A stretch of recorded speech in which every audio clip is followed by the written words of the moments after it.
Author Robert Spina here today, and I would like to talk to you about the process of writing books, getting them published, and my personal dreams and goals, things like that. And probably many of us, many authors, very possibly have the same dreams and goals of publishing books, writing them, getting them out there, and having them made into movies. And probably a lot of us hope to be the lead male or female role in that movie. To tell you a little bit about me and my process and what I did, going back many years now, I finally, in my own head, said, you know what, I'm going to make the move. I'm going to try to make my dreams and goals happen. I'm going to work very hard and try to be an actor. I didn't necessarily want to be an actor per se. I do want to be in movies and be the lead male role, but I didn't necessarily want to go to auditions, things like that, read for parts and win the part, so to speak. I have very specific personalities and characters that I want to bring to the big screen.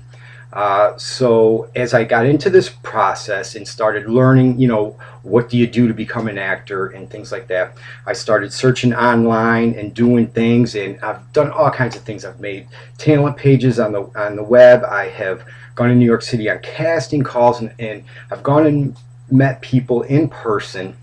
And what you find out very quickly is, when you go to meet somebody in person, if you make a lot of phone calls and emails, which I did, you get a lot of no responses, basically. So when I would go meet people, they're very nice, they're very pleasant, but basically they give you their advice and they leave the ball in your court.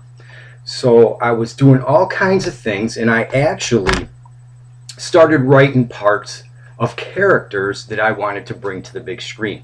And one executive producer that I was talking to, she said, Robert, what you got to do is you got to write the books. Write the books, get them copywritten. Now you have the legal rights. And if anybody is interested and wants to make them into movies, they got to talk to you. And that was the first real thing that was said to me where the light bulbs went off, because I had started writing Spina Comes Home. And that book, you may have heard me say before that I've wrote my first 2 books and half of my 3rd book on pen and paper. Well, here it is right here. This is Spina Comes Home. I wrote it with pen and paper. Very proud that I have this. Here's the first. This pad is all taken up, and I used up half of this one to write Spina Comes Home. And so I wrote that. Now all of a sudden I'm thrown into the situation of getting books published. What do you do and go through that process? So I start that whole process. And I finally got in touch with Xlibris, called Xlibris, started working with them. And we got my first book published, which is called Spina Comes Home. This is the first book that I wrote, the first book that I published, and what a charismatic, energetic character that I want to bring to the big screen. A little bit about me, a little bit more about me. My whole life, since I was in about 4th or 5th grade, when the first Alien movie came out, I was just fascinated. I was in love with it.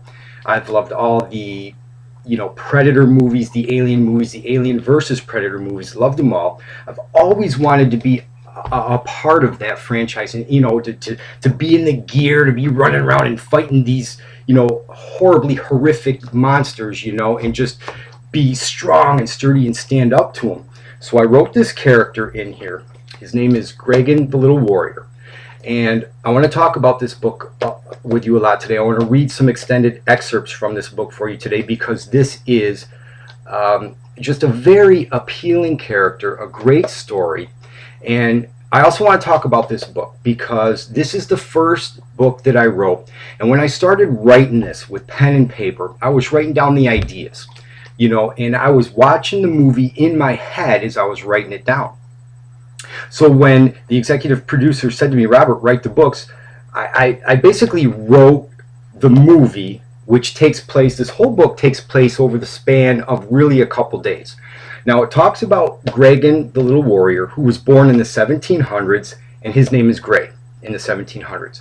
And what happens is a predator comes to Earth. It's going to hunt Gray, take him for a trophy, and as fate would have it, The Predator is attacked by aliens, and Gray, who realizes and knows that this Predator is going to take his life, watches the aliens attack the Predator, and he's just scared out of his mind.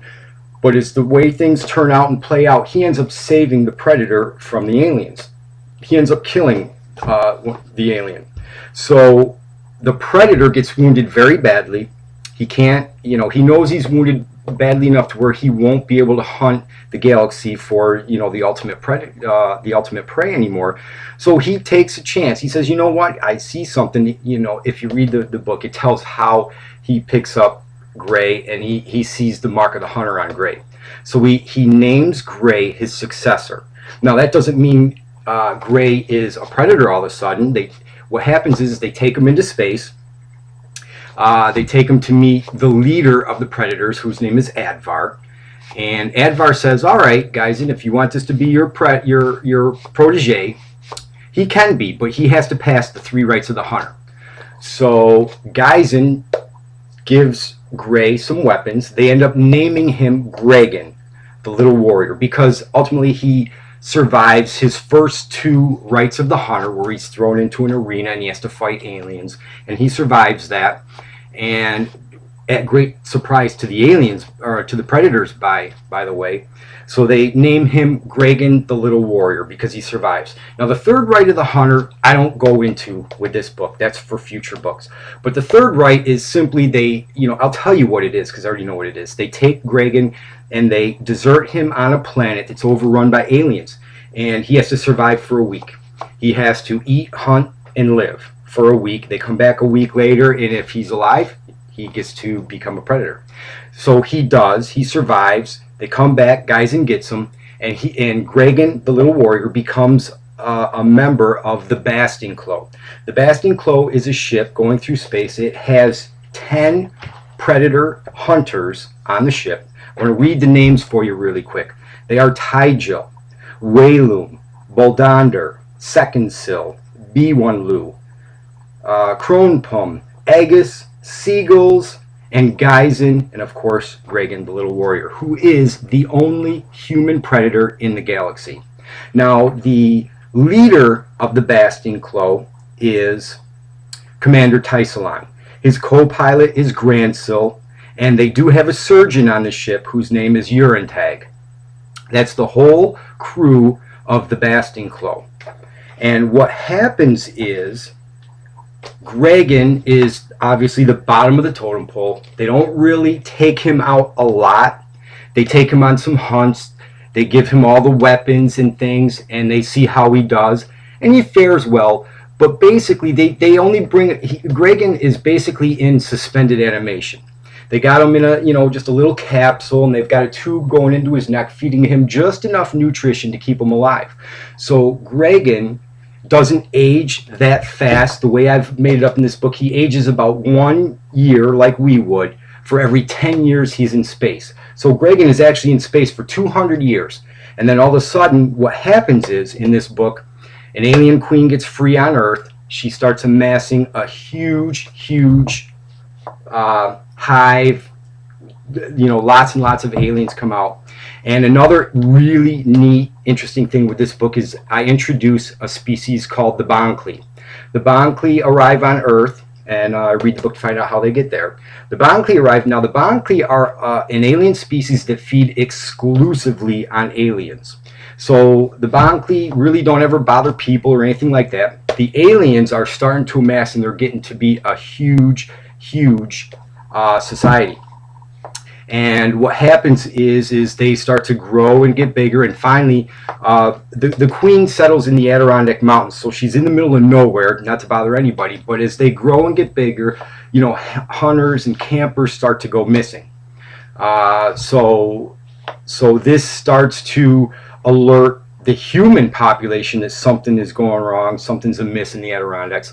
And the predators are onto this into space. They start to realize, hey, something's not there. So they send the Basting Clow to eliminate the threat. Now, the predators don't know how large the threat is. They just know there's aliens. And as they're coming to Earth, Tysalon looks to Grandsill, his pilot, and he says, wake him.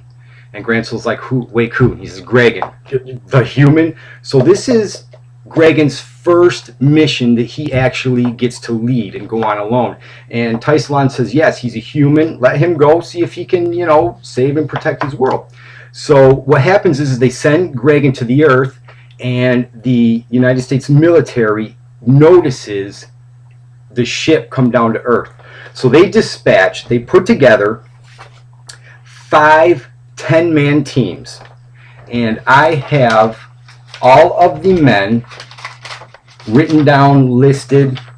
I'm not going to go through all the names of you or anything, but it's really cool the way I write it, how they all go. I just want to tell you really quick, you got Rangers, SEALs, Marines, a special operations team, and a special military task force team.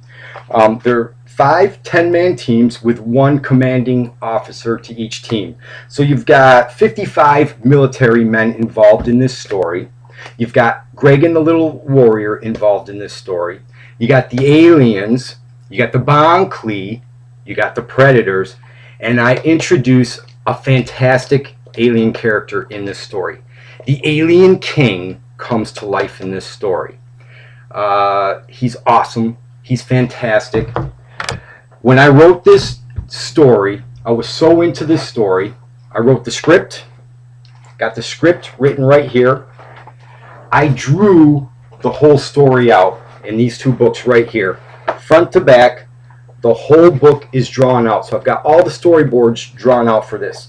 I've drawn the Alien King, the Predators, the military guys, Greg, and all of this. I've drawn it all out. I'm not a great artist, but if you look at the pictures, your imagination, your mind will bring the color and the definition to it. It's great. So I've got the script, I've got the storyboards written, I've got the book written. Now again, this is the first book I ever wrote. It is rough, it's gritty, it's raw. Honestly, my writing style is not great in this, but the story is great. The story is awesome. I basically watched the movie and did the best I could to write this. The book after I wrote this, 1 second can change your life. The writing gets much better.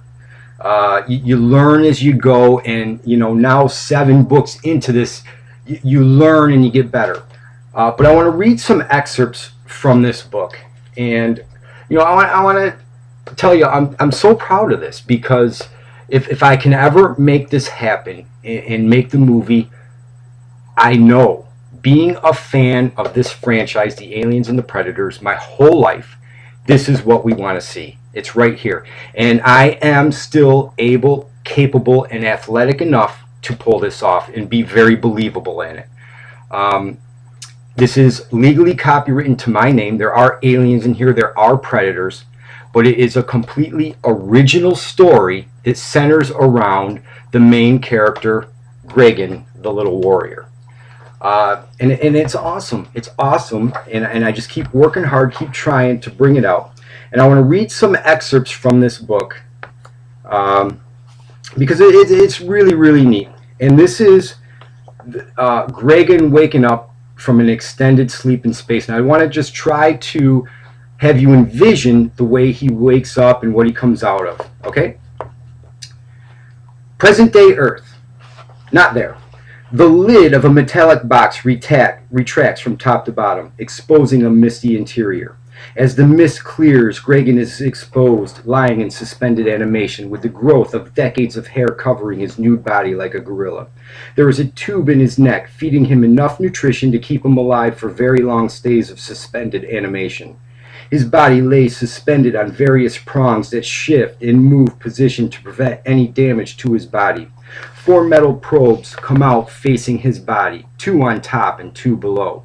A few more probes collect the now 4 feet long graying hair growing from his head. For whatever reason, his hair is automatically trimmed, keeping it 4 feet long.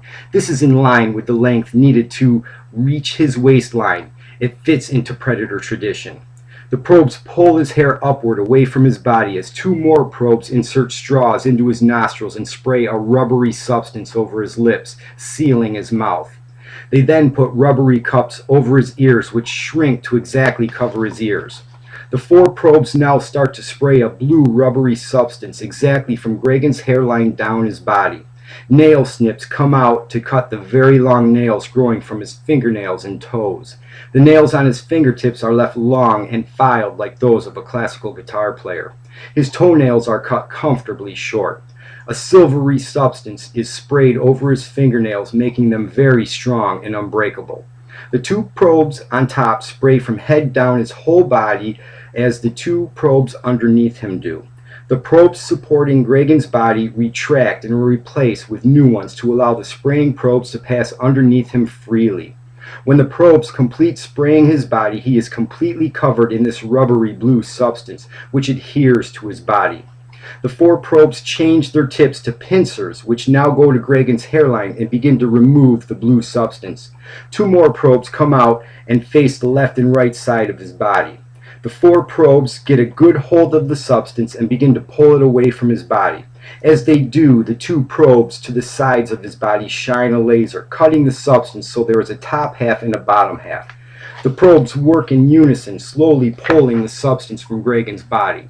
You see the substance adhering to the hair on his body, pulling it away as his skin protrudes to reflect the disappearance of many decades of hair growth.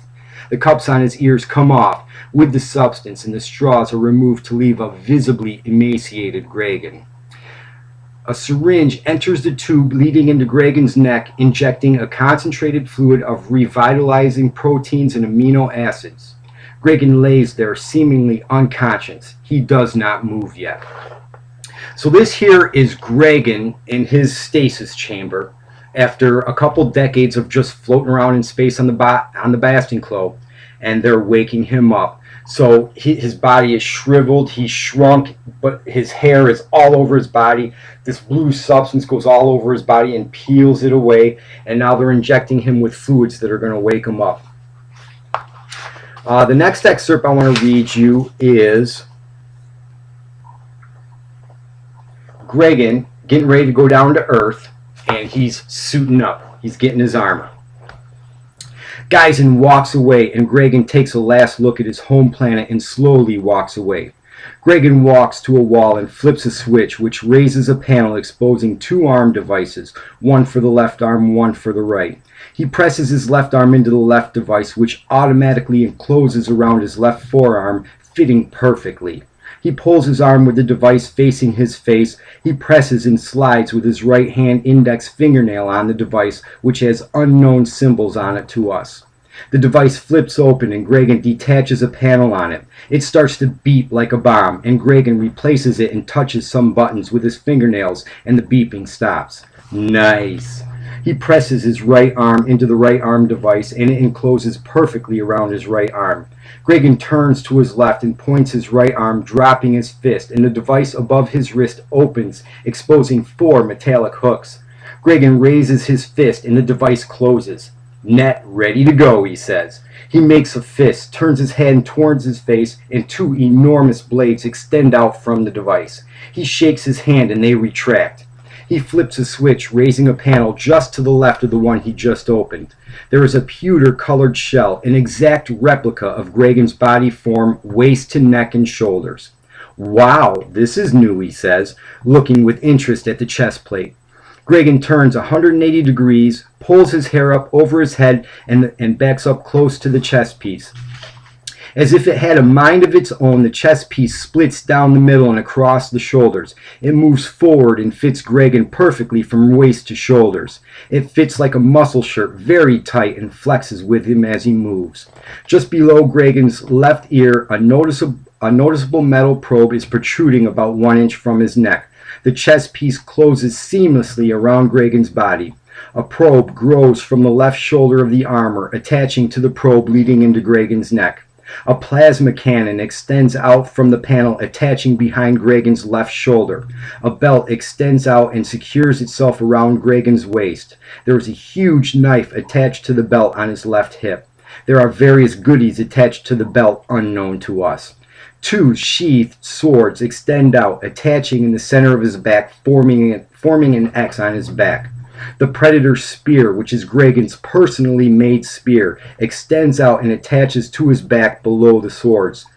A medical kit extends out and attaches to his belt, hanging down his right thigh, and a strap secures around his left leg, holding it snug. Gregan takes a step forward. Both panels close. He rotates his head and arms. "Damn, this is nice," he says. He looks at the wall. The sword over his left shoulder spins to his right, parallel with the other sword, and the plasma cannon pops up over his shoulder. The trademark triple laser appears where Gregan looks, and as he moves his eyes and head around, the cannon moves with them. Gregan punches his right fist into his left hand, and then does the same, left fist into his right hand. He swings his fists in front of his body, making muscles, and shakes his head with the clicking of his tonsils. So Gregan gets all geared up, ready to go down to Earth to see what's going on.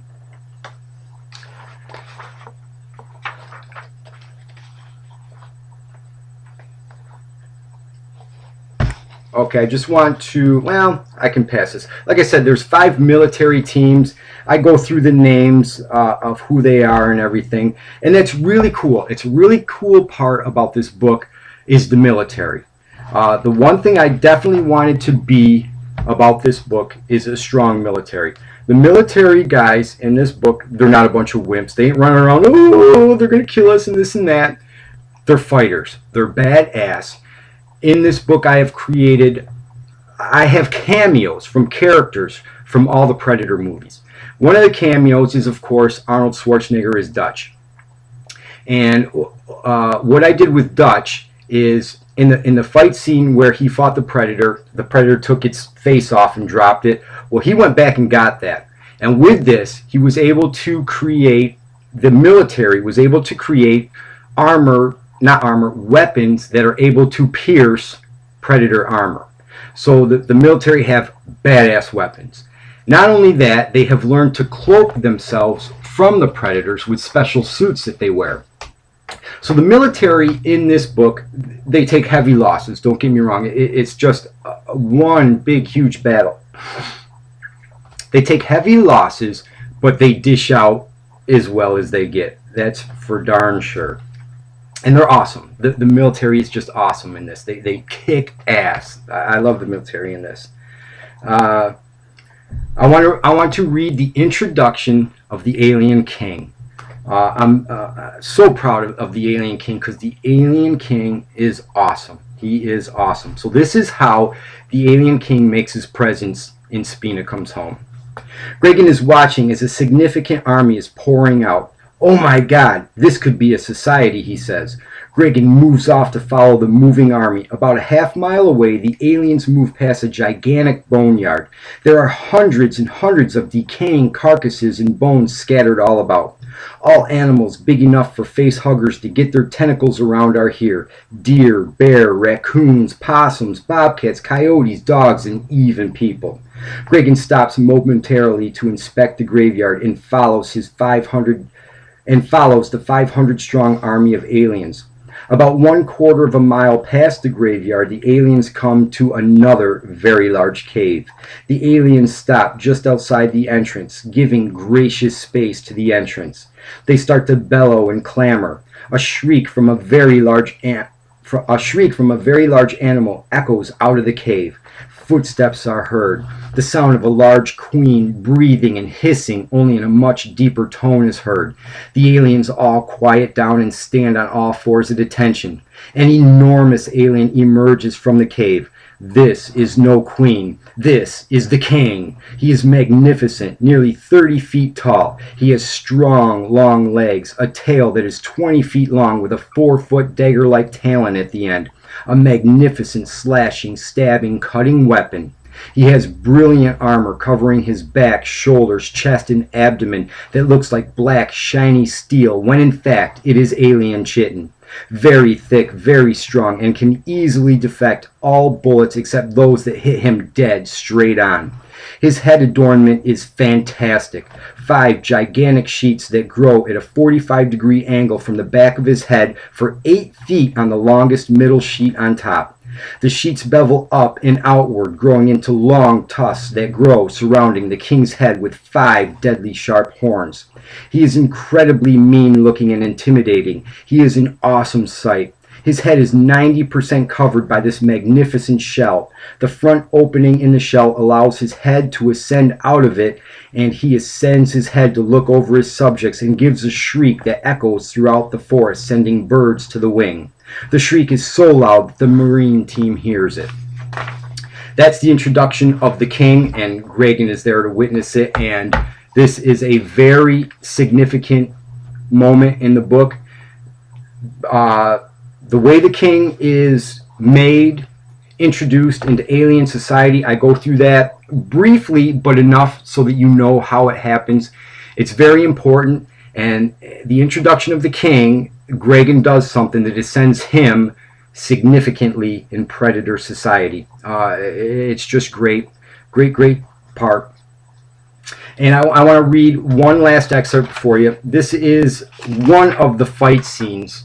It's got aliens, it's got Regan, it's got predators. The military aren't in this one, but just so you know, really, this whole book is a battle.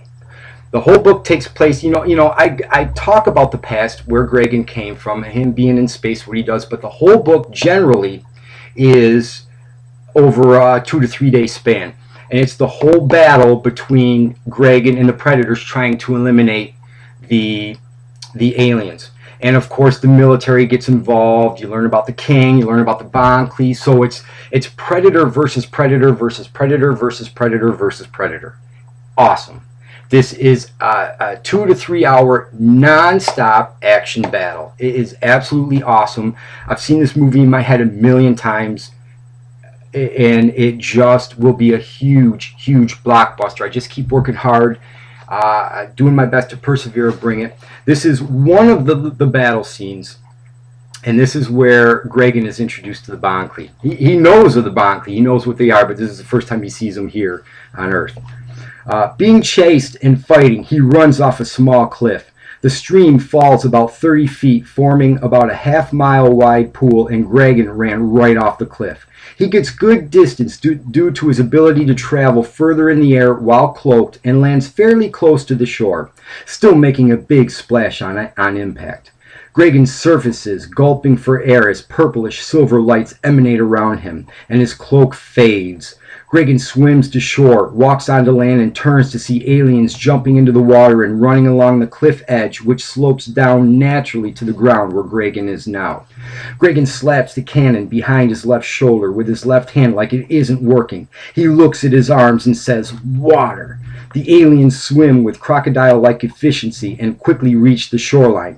As they emerge, Regan points both swords at the first emergent alien and pulls the triggers, sending both blades through the alien, and the blades return. He does this to a second and a third alien. Now 4 or 5 aliens are coming out of the water, and Regan points his swords off to the right and pulls the triggers, and holds the triggers down. This shoots the blades out, but they don't retract. Regan swings the blades around his head in a circle, and when the aliens come in range, the blades slice right through them, cracking and slicing their exoskeletons, spewing acid. Regan takes down 4 with the first circle and 3 with the second pass, and releases the triggers, returning the blades home. This is so cool looking as Regan swings his arms over his head, maintaining control of his blades so they don't fall to the ground. As the blades retract, he faces the water, and it is so neat to watch how graceful Regan is, watching the aliens and the sword blades pulling back into place while Regan maintains his offensive stance. Aliens are now approaching from the right bank. Regan sends his right blade through the first alien. He sends his left blade through the second alien. He sends his right blade through the third alien and sends his left blade through the fourth alien. The aliens are coming out of the water and down the banks, and it looks like Regan is going to be overrun when they halt and stop advancing. You see Regan facing the water with his arms out to his sides, holding his swords facing up in the air, and he definitely looks tough, bending at the knees. Regan looks surprised at all the aliens holding their ground and not advancing, so he uses his left hand to help guide his right sword into its sheath, and uses his right hand to help guide his left sword into its sheath. You see Gregan from his front studying the aliens, and he is unaware of the massive, dog-like creature running up behind him. It pops up to a bipedal stance behind Gregan, dwarfing him with its size. The creature flares its hands, extending its gigantic, razor-like claws on each finger and thumbs. The creature breathes in a rush through its mouth, giving it away. Gregan's eyes widen as he turns his head and shoulders to the right and gazes at the huge beast behind him. Whoa, boy. Whoa, big boy. I'm moving out of the way.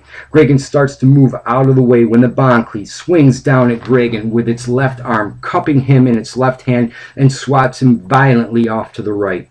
Gregan flies through the air uncontrollably until he hits a tree branch with his left shoulder, flipping his body upside down and slamming him into the earth, which banks up a steep but small cliff.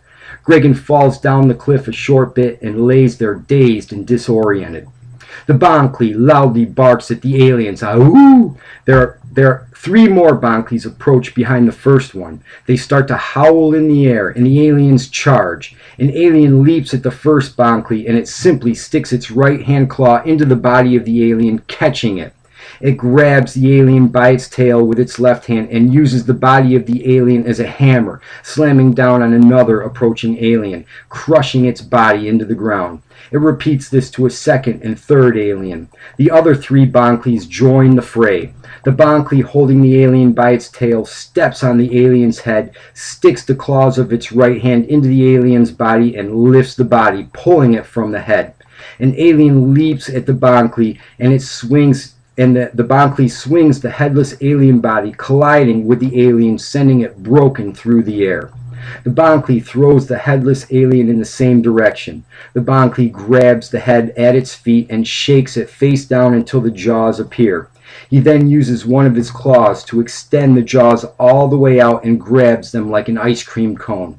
He is not at all concerned about all the aliens around as the other 3 Bankleys are catching the advancing aliens with their claws and with a quick, accurate swipe from a single claw on their other hand, slice off the alien heads and discard the bodies. The Bankley holding the alien head gets it knocked out of its hand by a tail strike. A second tail strike makes its mark, striking dead center of the Bankley's chest.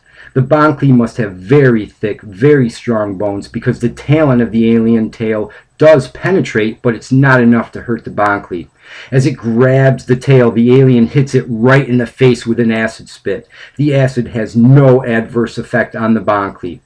They seem immune to tail and acid attacks. The Bankley swings the alien by its tail, crushing others on the ground. This is so cool looking as the bodies collide. You see the bodies crack and gush, spewing acid. It swings the body like a baseball bat, sending broken aliens' bodies flying. It lifts the alien up by its tail, grabs the head with its other hand, and pulls it off. There are all kinds of cool scenes of the Bankley getting spit on, getting hit with tail strikes and jaw strikes, which makes the Bankley getting hit with tail strikes and jaw strikes, which the Bankley have evolved to deal with most effectively. They are completely immune to the acid and tail and jaw strikes that have been to the chest, back, and sides, which do take chunks of hide out of the Bankley, but no real damaging effects are done. I go on and on and on. The story's great. But the Bankley, a super cool alien species that I've drawn, I've created, their body structure, their bone structure, their jaws, just amazing. Just amazing. Super, super cool stuff. The things I've created in this book, I'm very proud of. I know, I've been a fan my whole life. This right here is the people making the alien movies, I love them. I love them all. I'll be the first in line to see them. But you want to make your $200 million movies, you do that, that's great. This one right here does 500 million plus. It just does. Not only are the creatures awesome, the story is great. I include lots of characters from the past very, very briefly. Very, very briefly. Just show them, they say something, and it sets up this story. And this story is really about Gregan, the little warrior. And I really, when I wrote this, my dreams, straight up, my dreams and goals are to make this into a movie. fantastic stuff. You know, to the directors and producers and everybody in the world out there that love these movies and want to make these movies. So many of us do, and I've taken the huge step. I've written the book. I've drawn it out. I've written the script. It's all done. I'm not looking to do a one-time thing. I'm not looking to say, oh, I made a movie and that's great. You know, I've tried to be very smart, very intelligent, and I've tried to set myself up and all the people around me that work with me to have years and years of work. I would love to start, you know, I would like to start a career for myself. I would like to be able to work on this, and I'd like to start off with a bang. Spina Comes Home. If you want Academy Awards, 1 second can change your life. Second book I wrote in these two books right here. If you want Academy Awards, right here, this book is going to get boatloads of Academy Awards. This is a very, very powerful story. Emotional. People can relate to this. They can relate to the characters, the drama, the suspense. It's just great stuff. And if you want to, you know, have the movies that rival and compete with the superhero movies, you know, the Thors and Iron Mans and Hulks and all that stuff, you got Vegan Rage. Vegan Rage is 100% completely original, fantastic ideas, fantasy, action, adventure, dragons, monsters, cool stuff, and the storyline is awesome. Vegan Rage, the Magic User is written, it's out. Vegan Rage, Dragon Reclaim is written, it's out. The third book, Vegan Rage, question mark, is written. It's done. And this story, action, adventure, great storylines with lots of characters. And what I did with the Vegan Rage series, very purposely, with the first book, I introduced the Irkinshari elves, the Ugorian elves, the Humanoids, the Glaborister dwarves, with various very powerful human magic users on 3 different worlds in the magical system. And I purposely wrote about a lot of things in this first book that's going to make people say, well, what's going on with this? What's going on with this? They start to come together in the third book, or the second book. They come together more in the third book. And the love story between Vegan Rage and Farah emerges in the third book, which is just beautiful. It's beautiful. It's awesome. It's heartbreaking. It's emotional. I know there's going to be 2 more books in this series. You want great suspense and action and who done it and why? You got The Infected Man. These are great stories. People can criticize my writing. Spina Comes Home. You know, I'll be honest. The writing in this is raw. It's gritty. You start somewhere. You got to start somewhere. You got to believe in yourself. You got to work hard. And I have so far 5 published books. My 6th one is done. My 7th one is halfway done, and they're all coming. And you know, for those of you out there, maybe you're starting. You know, you got a studio. You want to start. You want making movies. I've got serious stuff to work on here, and you know, I'm looking to work. I'm looking to make these into movies, to get them out there. I'm looking to work with lots of people around me, and we can get this going. But I've got very competitive stuff here that will give us many years of work. And you know, I would love for you to contact me, get in touch with me, make this happen. And if you don't feel comfortable contacting me, you know, I can see people seeing this and, oh, look at this guy, what a dreamer. I am a dreamer. All right, but I'm confident, I'm capable, I'm able, I'm ready to make this happen. If you don't want to contact me, contact the professionals at Xlibris. Xlibris has been working with me on this for years, and they are so good. I want to thank Xlibris, my publisher, so much. They're in the business. They know the business. They know that the heavy hitters in the business, and they know what a difficult, painfully, sometimes infuriatingly slow process this is. And I personally can't thank Xlibris enough for being there for me, for supporting me, for helping me when I am yelling and screaming at the top of my lungs, cussing and cursing, and they just always are so graceful. They're so professional. They know how to calm me down. They know how to say the things I need to hear. And they back me. They support me. They know there's great ideas here. There's great things here. And I just need to be patient. I need to keep working hard, stay at my craft, and I need to persevere. So, for all the people out there like me who have dreams and goals, and you write your stories, it's very competitive. It's a lot of hard work, and that's what we're after, is the work. So that's what keeps me going. It keeps me driven and going, and I'm so proud of all my works. Even if people just criticize me and put me down in this, I'm proud because I'm working hard. I ain't perfect. I'm not the best. I'm not the most beautiful guy, but you know what? I work hard. I want the work, and I'm going to do the best I can. And I hope that for everybody. I hope you all find the work you want. I hope you all get to do the things you want to do. And for all the authors out there who are on Facebook and Twitter and Google and all the social medias trying like I do, I know what a struggle it is. It's the same struggle we're all in. We're all in the same boat. We keep working hard to make things better. And boy, I'm going to do everything I can to get to bring these characters to the big screen and be able to show them off. Okay, I've spewed on long enough for now. Thank you all for spending a little time with me. Thank you very much, and have a great weekend.